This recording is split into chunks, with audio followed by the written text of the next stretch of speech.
Toubou Fatou Bintou Diallo, elle est entrepreneuse, PDG de Niani Prestige. Niani Prestige, une page que j'ai connue sur TikTok, que je suis quand même depuis très très longtemps, sans même savoir que ni bés bi la ñu ma dina ko ci suñu plateau bi nga xam ne nag comme ni ma ko waxee rek amul ndaw amul mag. Kon Fatou Bintou, j'ai une sœur qui s'appelle exactement comme toi, sama doomu ndey Fatou Bintou Diallo depuis Fatick, ñu bokk benn ndey ñu kon nag ceeb bu baax ma chérie di souhaité par toute l'équipe jëlal sa micro Fatou nga daal di nuyoo suñu mbokk internet yi. Merci beaucoup. Asalaamaaleykum mbokk internet Univers Média. Ginnaaw bu ñu sant yàlla julli si yonent bi ñoo ngi sant suñu ñaar waajur waaye itam di nuyu waa Niani Prestige sama personnel également di nuyu waa Niani yëpp di leen remercier également si invitation vraiment ça fait un plaisir pour moi. Vraiment, merci beaucoup. Merci à toi Fatou Bintou. nee naa la woote ñu wuyu si la yombul, c'est pas très très évident. À plus forte raison d'accueillir une entrepreneuse, comme je l'ai dit tous les jours, tout est urgence au Sénégal, surtout nga nekk xale bëgg démarquer wu bëgg faj bëgg avancer wala bëgg sax teral képp rek koo xam ne nii yàlla day dogal nga dal di ci xaj moom Khady ma bàyyi la nga nuyu wanteeg sa jigéen. waaw di ko nuyu Fatou Bintou Diallo comme ni nga ko waxee tout à l'heure nekk entrepreneuse présidente directrice générale bu Niani Prestige ginnaaw bu ñu ko nuyu am contentement ci wuy si bi nga xamante ni wuy si nañu ko laataa xam naa dinañ waxtaan ci Niani Prestige parcours bi ak lépp la nga xamante ni ñeen na ci li nga xamante moom lay entreprendre incha allah. tout à fait moom Khadim loolu ci kanam tuuti lay doon ma bàyyi ko ak Ousseynou Ndiaye Gonzalez mu dalal ko nuyu ko. jërëjëf soxna Bam bi am mbégte dalal ki nga xam ne mooy Fatou Bintou PDG Niani Prestige waaye nekk entrepreneuse moom aussi ñoom mbégte di ko am fii ci Univers Média TV ñu war a waxtaanee li nga xam ne tey moom mooy entrepreneuriat ak li nga xam ne tey moom mooy taxawaayu jigéen bi ñuy am ci réew mi. kontaan ci moom Ousseynou Ndiaye Gonzalez. Fatou Bintou gannaaw nag bi ma la delloo kaddu gi en tant qu'entrepreneuse nous allons parler de ton parcours Fatou Bintou kan mooy Fatou Bintou Diallo déjà et que sa parcours balaa ngay nekk li nga xam ne mooy entrepreneuse. Alors merci beaucoup une fois de plus xam naa du ma taay di la remercier vraiment parce que dama kontaan si li ma toog si plateau bi partage ko yaa alors Fatou Bintou comme ni nga ma gisee nii rek kii mooy Fatou Bintou Diallo âgée de 25 ans je suis étudiante en master 1 alors passé naa si li ngeen jaar nii j'ai été journaliste jaar naa aussi fac droit bu loolu weesoo nag j'ai eu à travailler avec des politiciens et tout mais par la suite laa dajale xaalis bi rek na xaaral ma jéem a lancer aussi quelque chose pourquoi pas nekk sama PDG bopp moo gën may nekk di liggéeyal ay nit alors si noonu laa commencé dama doon liggéey ak benn entreprise bu ñu naan Jeunesse Création di leen nuyu au passage ñu jàppale ma si lu bëri wax dëgg yàlla miinal ma milieu bi alors stylisme nag nekk loo xam ne sama passion la dama ko bëgg bu ma demee ba miin affaire bi ak waaye Jeunesse Création ma ne leen pourquoi pas ma lancer sama marque bopp am sama entreprise bopp donc lancer wu man aussi si milieu bi ñoom aussi ñu kontaan si macha allah jàppale ma également ba tey Niani Prestige doon lu muy doon. di si sant yàlla bu baax ndax xam naa ni tamit yàlla moo si jàpp rek lépp yàlla la tout est grâce. Tout est grâce, comme tu l'as dit, hein, et vous êtes grâce, ma belle. Vous pouvez être fiers de vous parce que un parcours, mais on peut parler quand même de ce parcours extraordinaire. C'est bien de se nourrir de sa passion. Vous êtes journaliste, vous avez été à la faculté juridique de Dakar. Yo yep dafa nek lo xamné da fay nourrir sa CV ndax limay wax rek lenn la ci njang du pour liggéey manam njang pour sol sa bop xam-xam la ba lo bëgg def mu dal di lay avant de parler de l'entrepreneuse que vous êtes tey Khadim Fatou Bintou man nag Niani Prestige ça m'interpelle. Est-ce que vous êtes du RIP, vous êtes originaire du RIP, c'est ça? Est-ce que da nga bokk Thiès? Est-ce que pourquoi Niani? Alors Niani bokkul Thiès bokkul d'habitude gars yi dañ koy jaawale en fait Niani benn royaume la bu nekk côté Tambacounda juste avant Tamba parce que déjà Tamba bokk ci Niani ça commence de Koumpentoum à Malem Niani waaw royaume di Niani lañ bokk histoire Niani bañ na xam naa dégg ngeen ko mais nag faveur bi nekkutoon ci Lat Joor ñun ñoo moomoon faveur bi suñu maam nekkoon Thiamba Kimintang Kamara moo tax ku yeewoo ñaani rek tabarfakalla macha allah da ngay ndamoo turu ñaani bi parce que ñun ay jàmbaar lañ moo tax comme j'ai l'habitude de le dire la marque Ñaani Prestige c'est une marque royale. Macha allah. waaw c'est une marque qui célèbre la royauté. Bienvenue ma belle dans la royauté parce que voilà vous êtes en face aussi d'une petite fille de Bour Sine Coumba Ndoffène toute fière de t'accueillir ma belle Khadim ma bàyyi la ak sa sister balaa ñuy wax nag l'entrepreneuse qu'elle est. waaw effectivement bala ñuy dugg ci domaine entrepreneuriat bi j'ai juste une question à lui poser par rapport ak parcours bi nga xamante ni wax na ko def na journalisme dem nekk na fac droit say études supérieures Fatou Bintou lan la amal njariñ ci li nga xamante moo di entrepreneuriat bi ginnaaw bi nga xamante ni def nga ko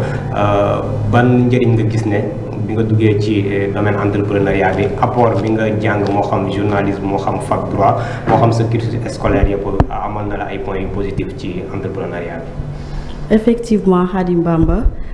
déjà man vanté wu ma mais je peux dire que si yu ma jaax yëpp si sama kii professionnel je peux dire que des trucs la yoo xam ne mënut a ñàkk si vie d'une personne ñu commencé ko par droiture par droit. D'abord mënoo def dara te jiitaloo ci droit xam les lois xam les normes et tout également la communication mënta ñàkk lépp looy def rek communication mooy jiitu surtout milieu bu ma nekk communication daf ci essentiel entrepreneuriat communication moo ci essentiel c'est fondamental mënu see dem donc je peux dire que sant yàlla la ci li ma ci jaax ba pare xam comment m'y tenir donc naka laa ci avancer mu jàppale ma su lu bëree parce que tamit bu nit ñi di uti ay communicante fekkuma ci bu nit ñi di uti ay avocat fekkuma ci am naa ay xarit avocat aussi xam naa aussi li ma ci loi bi di wax bu ma nit naree topp ci dara tamit dinaa xam ndax maa ngi ci yoon wala nekkuma ci yoon macha allah. Tout à fait en tout cas vous avez une très belle tunique bi moom faaw ma jox ko yow dal di ci am bu baax tu es très bien habillée et que lii sa création la si je peux me oui c'est ça donc nga nekk koo xam ne xale nga man ça m'interpelle vous êtes vraiment jeune à 25 ans quand même pensez que l'urgence c'est de créer une entreprise ouais l'urgence c'est de se démarquer de li nga xam moom la ñu xam liggéeyal nit liggéey pour le compte de quelqu'un je pense que la jeunesse est très éveillée maintenant et que elle est en train de se battre pour dal di génn ci li nga xam ne mooy loolee ñu xam ñu miinal Ousseynou si vous avez une question ci nga xam mooy borom Ñaani Prestige di Fatoumata Bintou Diallo. Fatoumata Bintou Ñaani Prestige comme ni nga ko waxee la marque de la royauté tey bu ñu nee entrepreneur Sénégal du ñàkk dina am ay atout comme ni nga ko waxee. parce que elle a fait le journalisme ba pare nekk étudiante jaar fac droit donc comme ni nga ko waxee tey soxlawul koo xam ne tey peut-être moom mooy porter sa communication wala tey képp koo xam ne da koy fakkas peut-être moom dina am ñoo xam ne daañu taxaw pour daal di koy protéger mais Ñaani Prestige tey pour nga yëkkati ko daal di koy teg wax nga ko sànq da nga am ñoo xam ne yaa ngi doon liggéey ak ñoom nga xëy daal di dajale xaalis boobu pour entreprendre pour nekk sa PDG bopp lan moo la motiver à ce que nga bàyyi nga xam ne moom mooy peut-être le journalisme wala leneen li nga nekkoon daal di débuter li nga xam ne moom mooy Ñaani Prestige lan moo la ci motiver.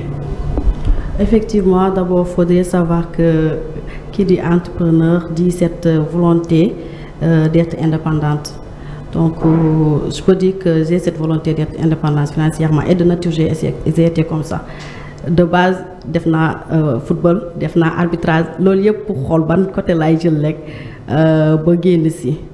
Mais nag bon, j'ai pas eu de problème à ça. Bon, j'ai été journaliste, ça n'empêche. su ma amee ku ma war a jël pour ma dem defal ko émission wala couvrir ko programme damay couvrir ay programme jusqu'à présent aussi su ma amee tamit ku bëgg assistance droiture damay dem yàkkaluma dara sama liggéey donc man am naa samay personnel ñoom mën nañu gérer sans man donc ça va quoi. De toute façon, on a de quoi être fier de vous, Fatou Bintou. Vous pouvez être fier de vous aussi, hein, Khadim. Fatou Bintou, man, li ma gën a, enfin, maa ngi koy wax Khadim ci suba rek, c'est-à-dire que sa page bi dama ko yàgg a topp en fait, sans yaakaar ne bés dina ñëw ma jàkkaarloo ak yow, parce que ça arrive quand même dans la foulée de tomber sur des personnes yoo xam, tu as juste envie de les suivre, parce que ci la ñu nekk dafa nekk loo xam ne c'est du sérieux, te c'est pas facile, hein, ñu ngi ci réew moo xam ne booy teg sa première pierre ñenn ñi dañ naan la du dem ñeneen ñi naan bu demee it du sore ñenn ñi naan la léegi nga gis mu dal di dëpp yaakaar naa il faut être fort de mental pour nag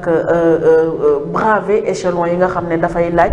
pour nga mun a dem ci nga xam ne mooy wàllu entrepreneuriat ndax comme li ma wax keroog rek ci wàllu mbéy mi gas ba mu xóot suul ci ay milliards tey dundee yaakaar te yaakaar yàlla dafa metti ndax nag pour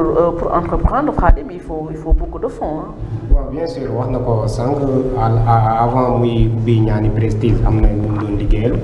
tudd na jeunesse création si je me trompe pas wax na sànq par rapport ak lépp la nga xamante ni ay activité personnelle am la moo xam journalisme moo xam yeneen yi nga xamante ni mu ngi siy yëngu alors Fatou Bintou bu fekkee que ni tey par exemple yaa ngi gérer benn groupe yaa ngi wax sànq ne boo absenté personnel bi nga am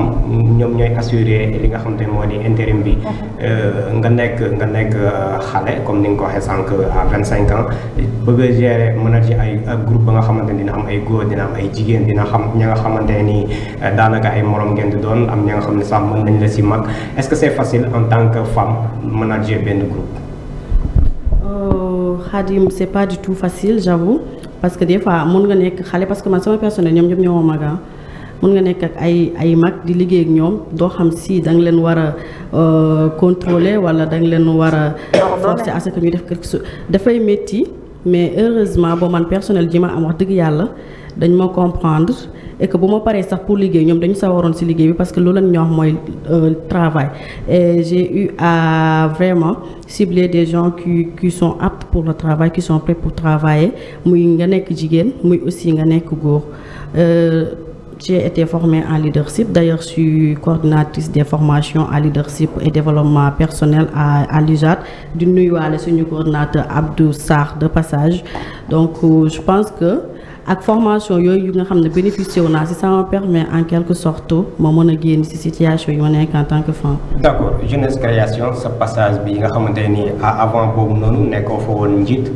dañ la doon jiite foofu noonu certainement am na ka nga xamante ni moo ko jiite tey yow yaay jiite ñaari casquette yooyu naka nga koy joué moment bi ñu lay jiite ak moment bi nga xamante ne actuellement yaa yor sa propre entreprise boobu. Bah, j'avoue que c'est un peu soulageant mais un peu difficile aussi parce que neexul nga nekk njiit temps yi ñu may jiite malgré samay caprice et tout ñoom dañ ma daan comprendre mais actuellement man aw ma sax droit def ay caprice donc man du ma reproché kenn dara ñëpp man la ñuy reproché di nga am ay personnels yi nga xamante ni comme caprice yi nga doon def ñoom tamit dañ koy def nga war leen a gérer yow en tant que bien sûr bon dama leen di comprendre comme ni ñu ma daan comprendre rek vu que man jaar naa si lu ñu jaar ñoom donc may def ay caprice ñu may comprendre man aussi dama leen di jàppee ni sama bopp rek pour mën see génn de toute façon man maa bëgg su xale laa donc dafa am li ma bëgg dafa am vision la médaille il faut beaucoup de calcul. dafa am fu ma xam ne dama koy viser dafa am ay objectifs et des principes à atteindre donc am na yoo xam ne sama comment on le dit sama posture du ma ko may donc lépp lu ma wax rek mooy soumettre comprendre parce que être leader c'est d'abord se soumettre. d'accord ñu ngi wax sànq ba léegi sax ñëw nga ci ñaani prestige marque royale bi wax nga tout ce qui concerne stylisme daf la neex ñaani prestige largement si lan lay yëngu en fait. waaw kay maa ngi door a sawar nag au moins ñu wax tuuti ci sama marque bi alors marque ñaani prestige du simple marque ñaani prestige maison de couture la de haute couture. Spécialisée dans la confection des vêtements de haute qualité, donc des créations de haut niveau, aussi des trucs très rares et fun. Par exemple, li ma soxla nii maa ngi ko defaree ak tissu bu simple defee ko décor ay cravate. Donc merci beaucoup mu nekk loo xam ne dañ ko xalaat. Aussi dañuy def ay tenues près du corps ay prêt-à-porter également ay collection prêt-à-porter ay tenues ay costumes africains sur mesure également yoo xam ne muy mag. muy ndaw muy góor di jigéen ñëpp mën nañ ci bénéficier ñaari prestige ñëpp la fi nekkal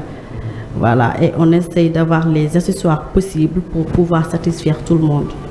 tendance bi dañ koy faral di gis aussi nu laata ma lay jox nga laaj ko parce que dañuy faral di gis ay nit ñi nga xamante ne dañuy yëngu ci stylisme dañuy gis benn modèle par exemple man mën naa gis benn modèle gis sa page envoyé la ko pour nga ñawal ma bu mel noonu d'habitude nit ñi photo la ñuy laaj parfois di nga commander la nga xamante ni ak liñ lay livrer est-ce que par rapport ak yooyu noonu retour yi clients yi nga xamante ne ñu ngi koy am nga clients yi nga xamante ne parfois ñu plaindre mesure bi jotuma nangam ak nangam wala si yan base ak yan critères ba xam ñoom da nga leen di demander ñu jox la seen mesure wala dañuy envoyer tout simplement seen photo pour ngeen mën leen ñëwal. waaw effectivement comme sànq wax naa la ko nee naa la c'est des trucs confectionnés sur mesure donc ñun soo ñu envoyé si mesure ñu jël am na ñoo xam ne nag par exemple ñu nekk si diaspora bi amuñu ay couturier amuñu ay tailleur yoo xam ne mën nañ leen jël mesure dañuy obligé jël seen photo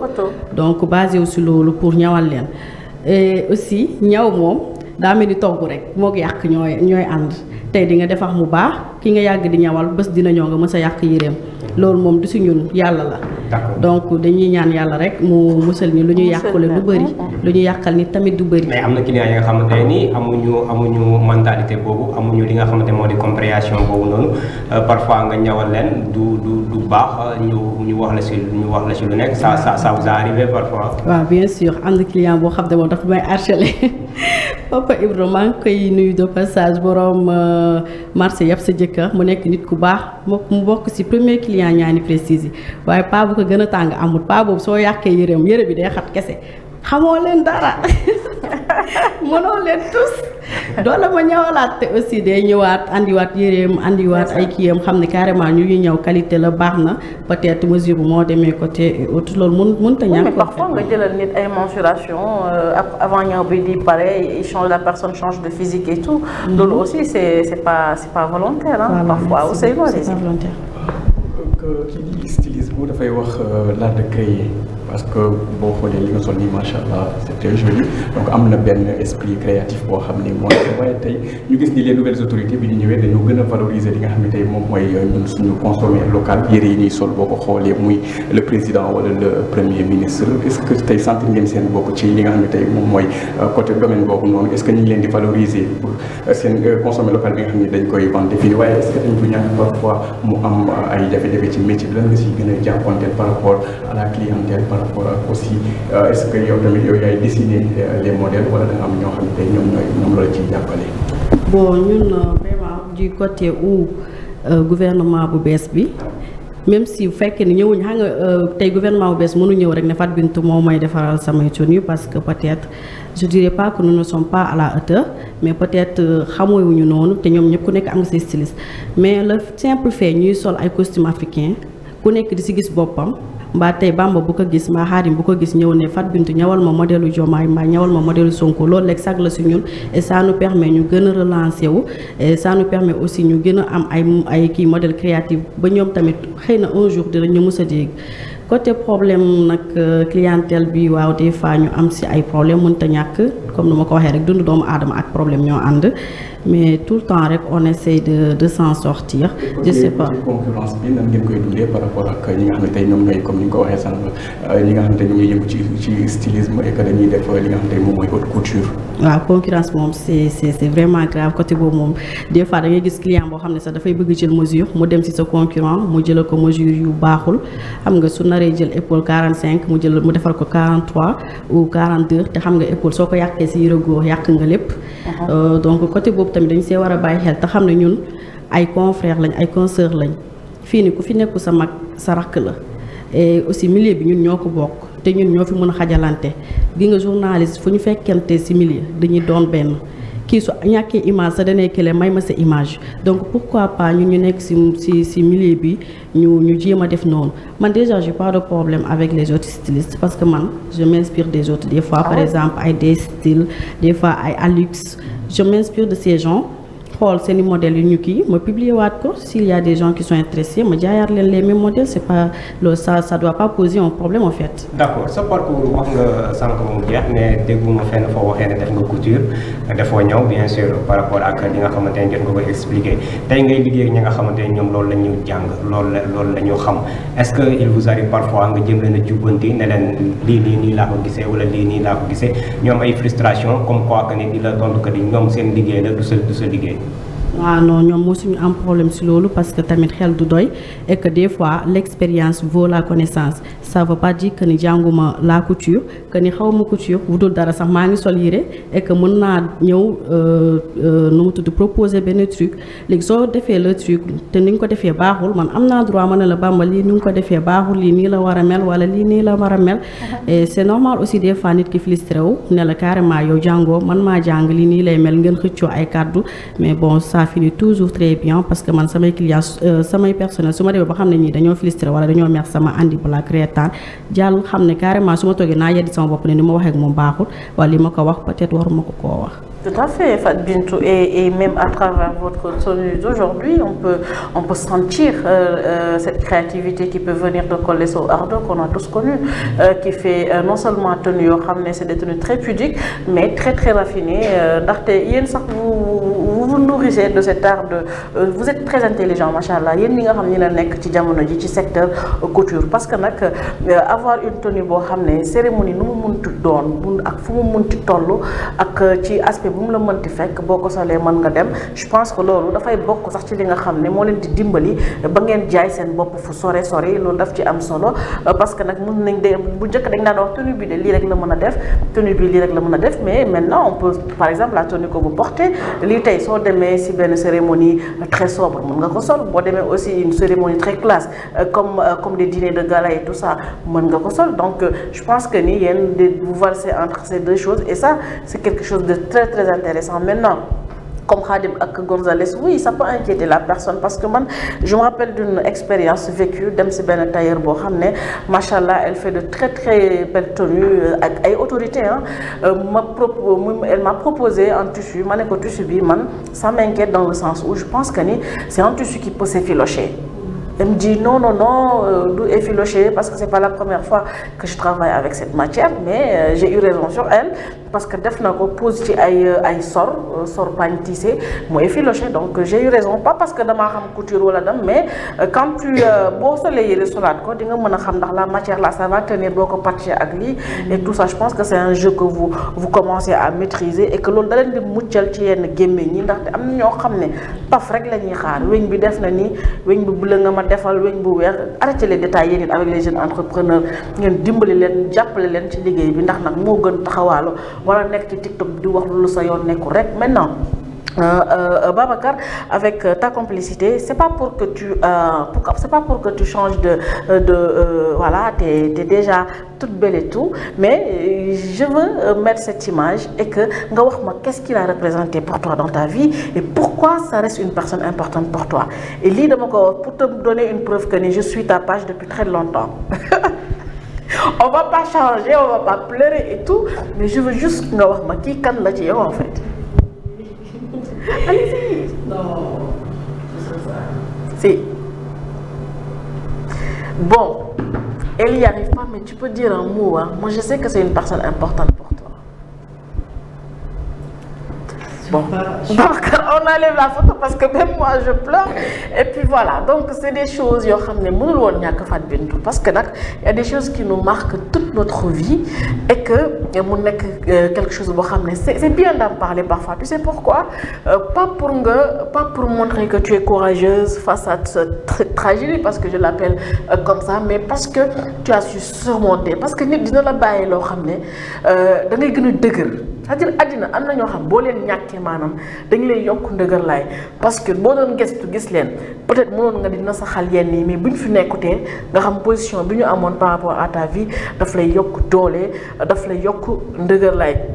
C'est des choses que j'ai vécues. Moi, je tenais quand même à partager ça avec ñi nga xam ne ñoo lay seetaan pour témoigner aussi que ni elle était une personne importante dans ta vie, dans ta construction. C'est important parce que am na ñoo xam dañ lay gunge ci ndaw gunge la ci boo màggee gunge la ci booy teg pose première pierre gunge la ci booy entreprendre nga ànd ak ñoom di wax ak ñoom ñu lay yekku xel boo gisee gisuñ leen mën na metti Ousseynou. Effectivement tey ku gis image bi xam ne am na lu muy reflété par rapport ak ki nga xam ne tey moom mooy Fat Bintou donc mu nekkoon une personne importante. On va pas sa parce que instant bii nii xam naa ne yéen très émotif. du ñàkk parfois qui dit entrepreneuriat du ñàkk di nga am ay objectifs. yoo xam ne peut-être moom nga fixé tey fu ñu dégg Collé Ardo wala peut-être kii def mosul yu rëy rek mu tudd. Juma Dieng Diakhaté voilà tey est-ce que yaa ngi envisagé tey di exporter li nga xam ne tey moom mooy sa marque bii nii pour que ngay ñëwal peut-être les grandes dames wala les présidents des autres pays africains. Bien sûr donc commencer suñu marque lancer aussi dugg ci milieu culture ak stylisme. te viser wuñu loolu donc ça veut rien dire donc sooy nekk ci dara da ngay viser de très loin et que tey ñoo ngi commencer tabaarkalla macha allah ñoo ngi gis ay nit ñoo ngi ñëw ci ñun. mais ñoo ngi xaar aussi à ce que ñu dem bay solal les stars internationaux et tout. incha allah rabbi te xam naa dinañ ko def parce que man gëm naa loolu xam naa sama personnel xam naa samay couturier xam naa ñun lu ñu mën xam naa ñun lu ñu mën a def. donc pourquoi pas ñun ñëpp lañ mën a solal yéen sa beneen yoon dañ leen di solal. yemul rek ci gëm-gëm bi yemul ci am ambition bi lancé nga ci milieu bi déjà instant bi xam nga ko certainement xam nga li nga xamante ni les voies et moyens yi nga xamante ni si nga fas yéene si nga war a jaar pour mën a aboutir si li nga xamante mooy say ambition lan nga jàpp ne tey moo lay may pour nga yegg foofu noonu. bon d'abord la persévérance le courage. L'engagement pas man sama engagement kese mais sama engagement personnel ak sama entourage excusez-moi surtout samay clients parce que tey ji yow foo àgg ñi la jege ñoo la fa mën a yóbbu man tey mënumaa jékki-jékki rek bëgg a yegg 100 foog 1 jàpp ma 2 jàppale ma 3 jàppale ma door faa mën a agsi donc c'est important Fatou Bintou Diallo fii ku fi yegg fenn rek dañ laa tendre li nga xam ne mooy perche gannaaw ca ña la gunge ñi nga xam ne ni yaakaar nga leen ñoom it ñu am yaakaar ci yow parce que fii koo yaakaar yàlla la yaakaar donc bu ñu àndee ku ci nekk am nga yaakaar ci sa morom waaye ñun ñëpp dañuy àndandoo yaakaar yàlla donc comme tu l'as dit tantôt tu as un personnel qui te comprend et que je suis à peu près sûre que ni c'est de très bonnes personnes ndax nag nekk xale diriger yombul nekk xale entreprendre yombul il faut que mu am mag ñoo xam ne yàlla baaxal na leen ndax nag dans la masse dañ ci fekk mag moo xam dina la téye comme doom téye la comme rakk téye la comme li nga xam ne mooy une amie surtout parce que nag quand on a une entreprise on a créé ce qu'on appelle une seconde famille parce que nag je suis à peu près sûre que ni tu passes plus de temps avec ton personnel que li nga xam ne mooy sa famille biologique et que ñooñu buñ la gëmutoon aussi te nanguluñ la du ñu nekk ak yow parce que ku ci nekk tu rêves bien sûr qu'on travaille dans une entreprise on rêve tous d'avoir notre petit chez nous c'est important mais li ëpp solo mooy on lance encore un appel ci li nga xam ne nag mooy secteur yi nga xam dañuy gunge xale yi ci entrepreneuriat ñu bàyyee xel genre Fatou Bintou Diallo yi ndax ñii ku jàpp si ñoom dañuy dem ndax nag samp nañ ba pare comme ni ñu koy waxee boo jàppee da ngay yokk doole te bu amee doole fukk yu mel ni moom dinañu am doole ndax comme je l'ai dit tantôt bu fekkoon ñun rek dañuy jéemal pour suñu bopp coono gi mën na bañ a yegg fii ndax ba nga dajalee mu woon nga koo jaay ay sañse wala nga tukki ci gis nañ ñu ko fi def mais da nga ne da ngay samp entreprise liggéeyloo ñu mel na yow te bari jom ndax nag mbir mi dafa ànd ak jom ju bari waaye liggéeyloo ñi nga xam ne bëgg nañ yoonu tekki te xamuñ fu ñuy jaar donc buñ nañ la jàppale waaye nañu jàppale képp rek koo xam ne jeune nga te nekk ci réewum Sénégal te fas yéene def li ñuy wax naan doxal mi ngi noonu donc kontaan encore une fois waaye tàggaguñ ak yow Fatou Bintou comme Khadim bu desee yeneen question rek ci nga xam ne mooy ñaani prestige surtout parce que on parle quand même man nee naa la si li laa xam ci moom ñaani prestige dama koy topp yàgg na j'ai tout le temps visité sa page et tout parce que man dama bëgg li ñuy wax cap wala manteau et que j'ai vu da ngay créer li nga xam ne mooy les manteaux là et tout ça et c'est quelque chose qui me plaît beaucoup d'habitude noonu lay solo loolu laa bëgg donc Khadim ma bàyyi la waat ak Fatou si par rapport ak ñaani prestige lay des ak moom léegi parce que gis nañ ne styliste yu bëri du ñu yem ci couture kese wala boog dañuy collaborer ak yeneen ñi nga xam ne dañuy yëngu ci beneen secteur parce que ku wax yére sol yére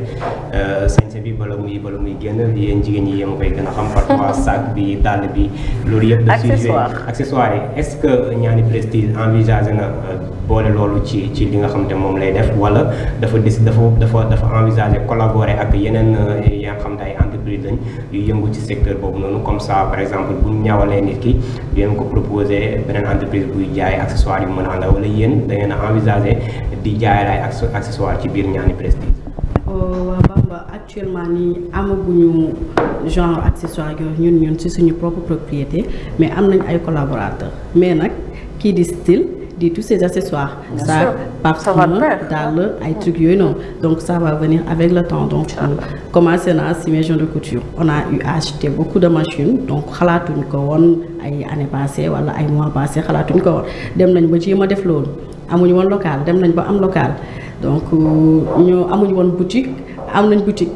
léegi pourquoi pas dem jëli ay parfum déjà man dama doon jaay parfum man xam nga lépp laa def man jaay naa parfum jaay naa sous-vêtement man daal lu ci xeetoog style li ma si deful bëriwul jaay naa ay jaaro nopp ak ay dàll ay cheveux et tout donc pourquoi pas ñu dem ba lancer aussi loolu actuellement nag on a des collaborateurs par exemple pour ñu bëgg ay perruques des fois dañu may woo ma boole leen ak Universel Greffage ñu nekk ay nit yu baax nekk également marché Grand Yoff ñu bëgg ay trucs sac et tout mboole leen ak Ami Diallo mu nekk également fii nii nga xam ne moo di Kër Mbay Fall mu jaay ay accessoires yu rafet ku bëgg takkaay jaaro lépp loo xalaat am na ko mais am naa aussi sama xarit bu baax bu nekk fële sa Maroc boo xam ne ay sacoches yu baax ak ay dàllu góor ay sacoches góor la may fournir moom man maa koy jaay en personne donc képp ku si intéressé woo mun nga ma def si ñi lépp la ñuy def Bamba nee naa affaire gi moom samp nañ rek. waaw samp bu baax sax gën la samp nag il faut savoir se battre. Aliou Seynou. waaw am na solo di ko gën a jaajëfal xaw na waaye comme Bambi dafa am sànq lu am importance loo xam ni loolu la wax mooy tey certes on a noonu les nouvelles autorités tey ku wax entrepreneuriat di ci tudd li nga xam ne tey moom mooy DER est-ce que depuis bi ngeen tegee seen marque boobu noonu muy Niani Prestige est-ce que sentir ngeen ni war ngeen dem fële ca DER pour que ñu gën leen mën a accompagner tey comme wax ko sànq amoo leen woon boutique léegi macha allah dem ngeen ba am boutique pour ngeen gën a mën a yaatale tey moom mooy seen activité. waaw effectivement surtout loolu waa DER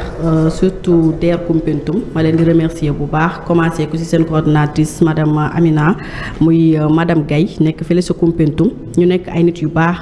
nit yu accueillant Niani Prestige na commencé na ba fu muy agsi fii ñoo ngi sant yàlla nit mënul ne ñëw nañ jël ci ñoom ay bor mais nag loolu yàqul liggéey parce que entreprise bu mag boo fi gis am na benn dette bu mu jëlee ci ay banque te boo demee bay jël ci banque ça veut dire que sa entreprise moo ngi commencé màgg donc c'est une première ñu déposer DER xëy na génnagut on sait pas mais def nañ lu ñu wax en tant que jeune entrepreneur ñu ne DER ñëw na dafay jàppale les jeunes financer seen i projet dimbali leen ci seen i entreprise ñu ne pourquoi pas ñu waslu ci suñu àq parce que ñun ay jeunes lañ lépp lu xeetoo activité de jeune dañ ciy dugg dañ ciy ngooy ba jeex waaw non noonu sax ni nga wax Fat Bintou loolu mooy dëgg buñ nekkaa leen dañuy dimbali ku ci nekk war nga mën a dem taxaw ndax nag yelloo nga ko waxuñu kenn dem DER pour jënd greffage sañse dañ ne ngeen ñëw DER pour dal di am ci lu ngeen jàppandi ngir delloowaat xaalis boobu ñu jox ko ñeneen nit ñu mën cee liggéey donc tu as bien fait d'aller déposer et puis di xaar parce que nag ñoom am nañ fullay xool saytu dossier bien que wërsëg yemewu la il faut mettre en avant aspect boobu aussi parce que lu fukk bëgg wax dëgg bu ca téeméer déposé mën nga caa bañ a bokk waaye mun na bañ a signifier ne tu es moins important que les autres ça il faut le dire maintenant li ñuy def Fat Bintou mooy dal di tàggaliku ak yow di ñaan yàlla nag gisee bu yombaat incha allah comme li may wax à chaque fois fii ku fi xas a dugg da nga fee bokk loo fi bëgg te amoo ko ci yow lay doon en tout cas encore une fois.